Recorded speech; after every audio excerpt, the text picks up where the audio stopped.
Okay, good afternoon and welcome to Council. Monday, April 27th. Call the meeting to order at 12 noon.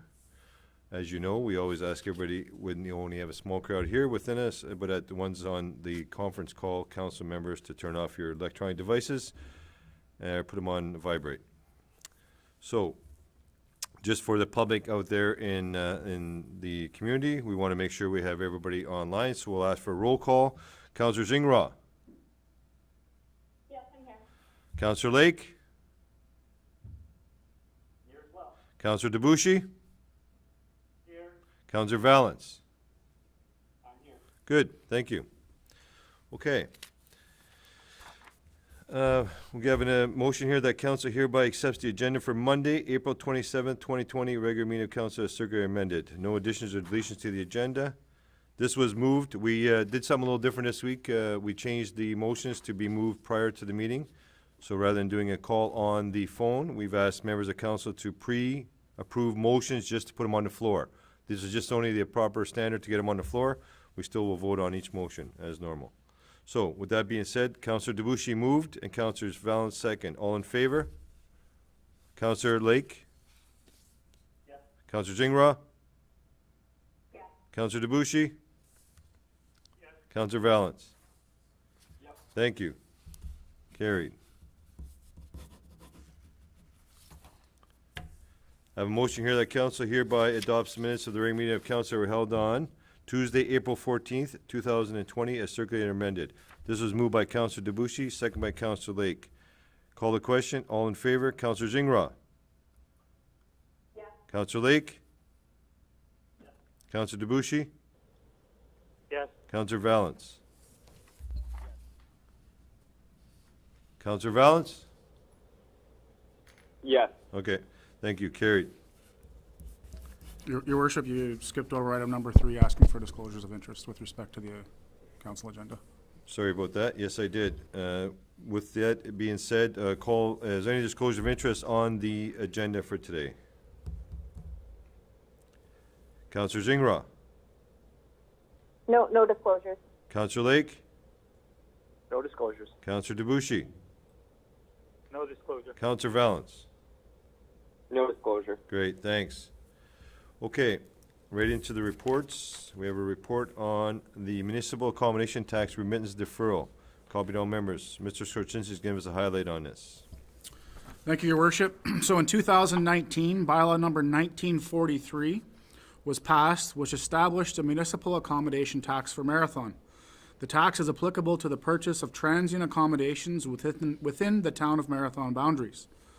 Under bylaw 1943, the tax must be remitted to the town on a yearly basis in quarterly installments by local establishments offering the transient accommodations. Given the current COVID-19 pandemic situation and recognizing some of the local economic challenges, administration is recommending that for 2020, remittance of the tax be deferred until December 31st in one lump sum instead of quarterly installments. All amounts due for 2020 will be required to be submitted to the municipality by the December 31st date. Financially, in 2019, the municipal accommodation tax was collected from June through December, which amounted to 2 quarters, and raised approximately $37,500. To date in 2020, $29,000 has been collected, which represents the 4th quarter of 2019. At this time, it is not possible for administration to predict what amount will be raised in 2020, given the current situation. This report is presented for council's information and direction today. Thank you. Thank you for that. I do have a motion here put on the floor, and this was moved by Councillor Valence and second by Councillor Debussy, that council hereby accepts the attached report and recommendation of municipal accommodation tax remittance deferral, and further that administration be authorized to collect the 2020 remittance of the municipal accommodation tax in one lump sum on or before December 31st, 2020. Any questions? So we'll start off the top with Councillor Zingra. No questions. Councillor Lake. I just want to thank administration for bringing it up. Okay. Sorry, I do have one, yeah. Okay. So it makes sense to me to defer in terms of the logistics of it. I just had a question. I remember years back, Kingston, because they have the prisons and the universities, was always trying to look at that accommodation tax. So my question was, are we able to leverage any of that with the Ballard property at the old site or the places on the highway that now have transient workers? I know they're not hotels per se, but is there a way to leverage this tax to see some revenue from that?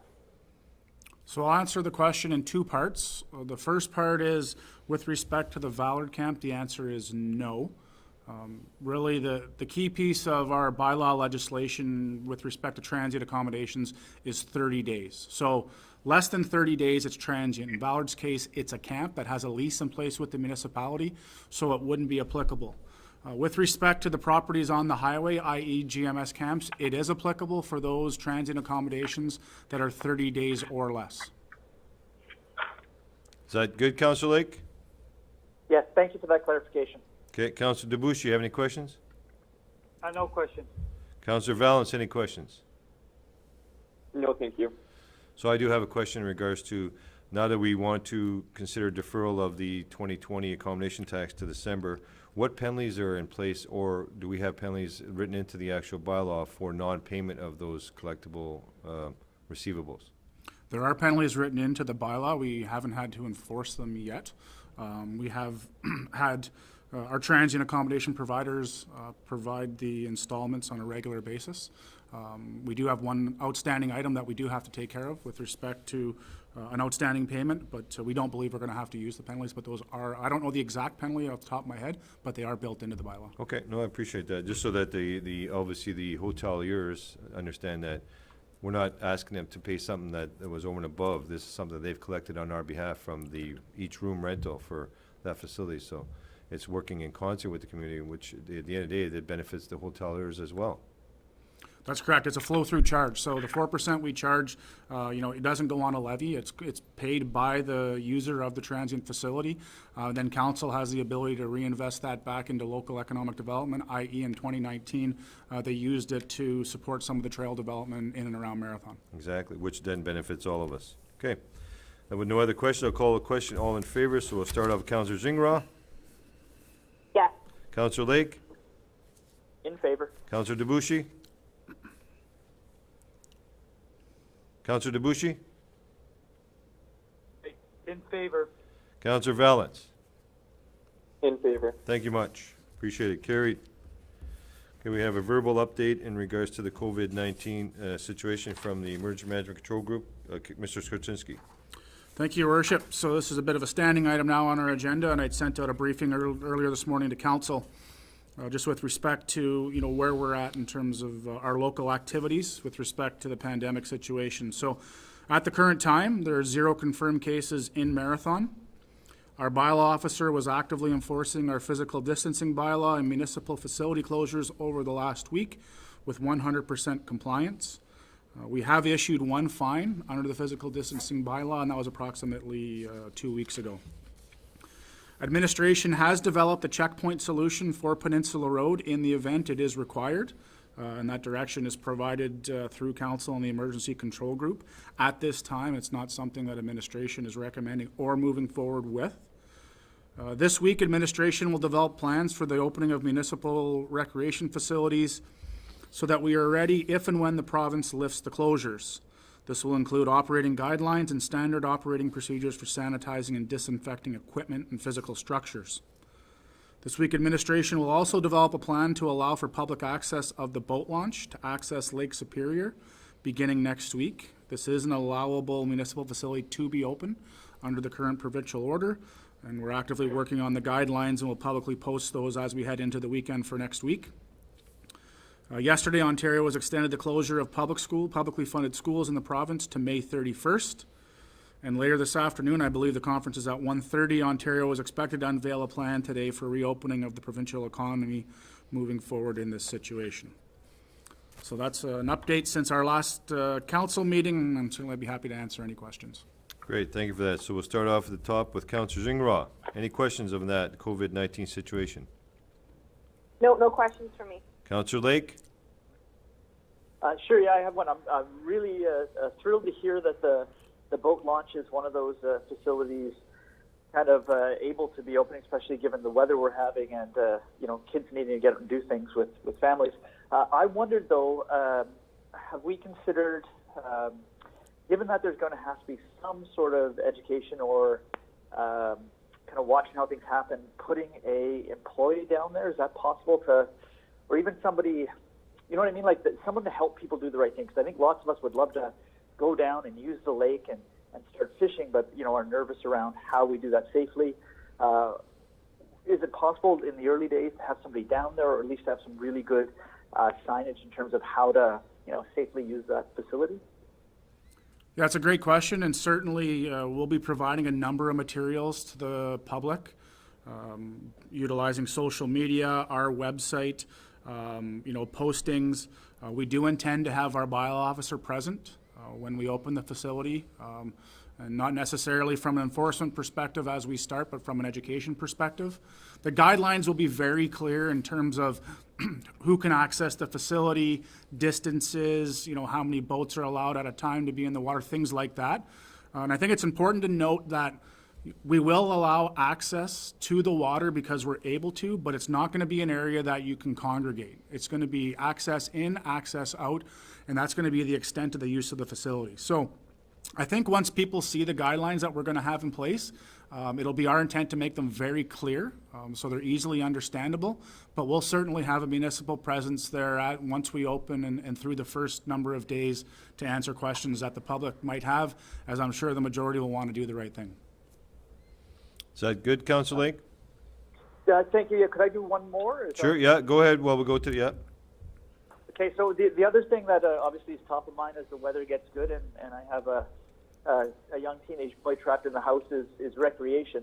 I know in talking to some of residents in town that in places like BC, the weather's a lot ahead of us, and they're opening places like golf courses with some very kind of creative solutions around, not having holes so people don't have to touch golf sticks or ball get your hand in the hole or whatever. Have we been looking at sort of some of that best practice stuff from out west or even down south where the weather's a bit warmer? And does it seem feasible that we might be able to get, something that people can use, like the golf course going in a reasonable bit of time? Well, we'll certainly take our cue from the province. So obviously right now we can't open the golf course. But we have received the guidelines from Saskatchewan. So we do know what they've implemented with respect to their golf courses. And we're really utilizing that as our guideline as we develop our internal plans this week. So hopefully we get ahead of what the province, I'm sure the province will come out with some guidelines as well. But we're trying to get ahead of it as much as we possibly can. So, the golf course is a facility we believe, once we're able to do so, we can offer in a safe manner to the residents. And that's a plan that administration is working on this week. We're actually meeting on Wednesday morning to develop that. Good, Councilor Lake? That's awesome to hear. Yeah, Good. yeah, it's great to hear. You know what, there was a really interesting survey that came out that said 1 in 5 Canadians are starting to struggle with mental health because we're kind of shut into our homes. And I just think having some of those opportunities to get outside and do some of those things that we love and that make Marathon a great place to live, work, and play is kind of essential. So just really happy to hear that you guys are meeting on that topic. Thank you. Good, thank you for that. Councilor Debuchy, any questions? Yes, I just wanted to ask about, you said we have a checkpoint system in place in the event we close the highway. I just wanted to get a sense of what would be the procedure if the emergency measures group felt that a highway closure is something imminent or might be happening. What's the procedure to letting the public know, and what timelines? Because it would be kind of awkward to just shut it, like 1 minute it's open, 1 minute it's closed. So do we have a sense of how that would go about if and when we have to close the highway? Yeah, at this point in time, we're obviously hopeful that that's not a situation we have to undertake. But in terms of rolling it out, the emergency control group would obviously make the decision based on the powers granted to it. It would then brief council on what the plan was. At that point, a number of mediums would be used to educate the public, as well as our partners in both Pickmore First Nation, as well as Beektagong, as well as at the Hemlo mine site, And realistically, we'd likely be looking at 72 hours. That's probably the quickest we could have something in place. But more realistically, probably 4 to 5 days from when the decision was made. So ample time to notify the public, ample time to notify our partners in the event that something catastrophic happened and we had to look at doing that. Is that good, Councillor Debuchy? Yes, thank you very much. Okay, Councillor Valens? No questions, thanks.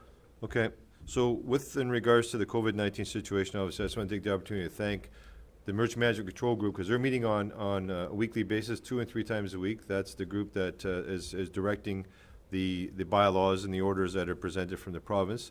And also that we are meeting, as Darrell made mention, in regards to the community groups with Beatgon and Pic Mobert, as well as the Hemlo Barrack operations and NOSH on a weekly basis to discuss all aspects of the COVID-19. So everything that you're getting on the street from the community through the town's website and any other medium that is being presented through the radio or Facebook, we are bringing you the information as it is presented to us and through the Emergency Management Control Group.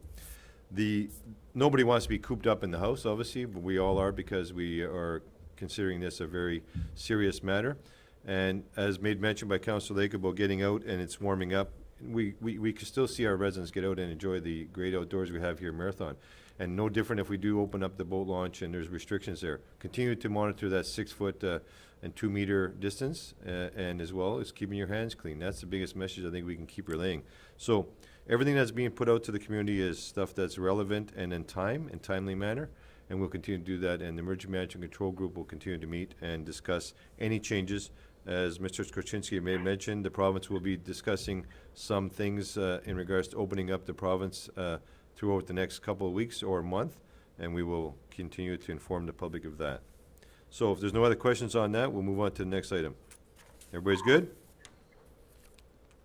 Okay, thank you. Yep. Up next, our administration report on the annual Treasurer's Report for Investment Policy. Chuck, or Mr. Verbal. Financial Policy 11 states that the Treasurer shall provide an annual investment report that details the status of the current investment portfolio and transactions made since the last report. The investment report shall contain a statement about the performance of the portfolio of the investments, a statement by the Treasurer as to whether or not, in his opinion, all investments were made in accordance with the investment policies and goals adopted by the municipality, and such other information that council may require or that, in the opinion of the Treasurer, should be included. 2018, bank interest was $67,000. The interest rate was 1.66% from Toronto Dominion Bank and 2.415 from One Investment. Term deposit interest was $51,000, and realized income in the One Investment was $21,000. There were no redemptions or purchases made in 2018. In 2019, bank interest increased to $83,000. TD Bank did increase its rate to 2.05%. One Investment continues to pay 0.365% higher interest than TD. Term deposit interest was $80,000, and realized income in One Investment was $21,000. Again, there were no purchases or redemptions made in 2019. As of December 31st, 2019, the book value of the investments in One Investment was $1,400,000. There was $3,120,000 invested in term deposits and $4,202,000 in various bank accounts. All the investments were made in accordance with the town's investment policy. This is for your information only. So thank you for that report, and it's there's no motion, but there are opportunities for questions. Councillor Zingra. No questions here. Councillor Lake. Nope, no questions. Councillor Debuchy. Yes, I just have one question here. I know that there's some relief from the provincial government about taxes and whatnot might be doable. Is cash flow going to be a situation that we would have to tap into some of these investments to operate, I guess, the municipality in the event that taxes are delayed in receiving. Mr. Verbal? I do not foresee any cash flow problems, providing that we continue receiving interim tax payments, which we have been receiving a majority of it, and there's no delay in the final tax bill due in October. Okay. Anything else, Councillor Debussy? Just a follow-up. So if somebody is experiencing some hardship due to the COVID, I guess, issues, should they contact the administration to arrange for either a payment plan or deferral of the interest? If they are in a situation and they haven't got funding either through CERB or, the Canadian Emergency Relief Fund or whatever that is, should they contact the municipality so they don't go in arrears in their taxes and experience, penalties or interest payment? Mr. Verbal? Council has already approved not applying any interest penalties on the beginning of April and the beginning of May. We still haven't decided for the beginning of June. That will be that'll be discussed at a meeting of council in May. My recommendation at this time is that we reinstate it, but this is a great opportunity for taxpayers who have arrears to pay, because all of their payment will go apply against outstanding taxes instead of being having interest added on to it. But later on in the year, should we have penalties started adding, taxpayers still have 2 years before they go in arrears. There's no discussions at this time that we'll be writing off any taxes. So again, it's just like all their other bills, pay something and try to keep it current. The town won't act on any arrears until the pandemic crisis is over. Thank you. Mr. Thank you. Mr. Sorczynski wanted to highlight something. Yeah, I just wanted to follow that up, Your Worship, with respect to the fact that taxes are still due. While administration is flexible in working with those that maybe have more challenges with respect to paying those, as Mr. Verbo indicated, we still do require cash flow. We're obviously offering essential services to our residents, such as water and sewage, waste collection, those types of items. So by all means, if you're struggling with respect to payments, make sure you contact the municipality as soon as you're able. It'll be a confidential discussion, and we'll work with the resident with respect to their taxes. But those payments are due, and I just want that to be clear to the public that given the current situation, it may be more challenging, but it doesn't mean that those payables have gone away. Thank you. Absolutely, and a couple key points that there was a bit of a muffle with Mr. Verbo's voice that he made mention is that the 2 years registration now of a property has gone from 3 years to 2 years. So homeowners are fully aware of that through their impact assessment, that if they're in arrears, they must contact the municipality and make some sort of arrangement for payment, regardless of the COVID-19 situation at hand. That is still on, and that's a very in tool to make sure that we collect taxes to do those essential services. As well as he made mention, and it was a bit groggled in his comment, was that pay something. Come in and make arrangements, pay something. There's a drop box here. There's opportunities to contact the town and make arrangements for payment. So don't avoid the payment plan or the payment situation. Come in and make arrangements of some sort. So with that being said, no other questions? Councillor Valens? No questions. Okay. Thank you for that report, Mr. Verbal. Up next, we have a check run motion for approval, and I got it moved by Councillor Debussy and seconded by Councillor Zingras, that the following check runs be approved for payment. Accounts payable in the amount of $677,605.72, and payroll in the amount of $146,055.93. And any questions on that? Councillor Zingras? No question. Councillor Lake? No questions. Councillor Debussy? No, thank you. Councillor Valens? No questions. Okay, so with that being said, all in favor? Carried, thank you. And there's no other reports. There is the announcement in regards to this council, we're going to a regular, following the regular meeting of council, this council will be going to a closed meeting of council to discuss a personnel matter about identifiable individuals, including municipal or local board employees, and advice that is subject to solicitor client privilege, including communications necessary for that purpose. So with that being said, I do have a motion here that Councillor Debuchy and Councillor Valens adjourn at the hour of 12:25 p.m. And all in favor, Councillor Zingra, Yes, in favor. Councillor Lake, I'm in favor. Councillor Debuchy, Yes, in favor. Councillor Valens. In favor. So with that being said, all in favor, and the motion is carried, we do adjourn at 12:25. 12:25. Thank you very much, and be safe out there. Good day.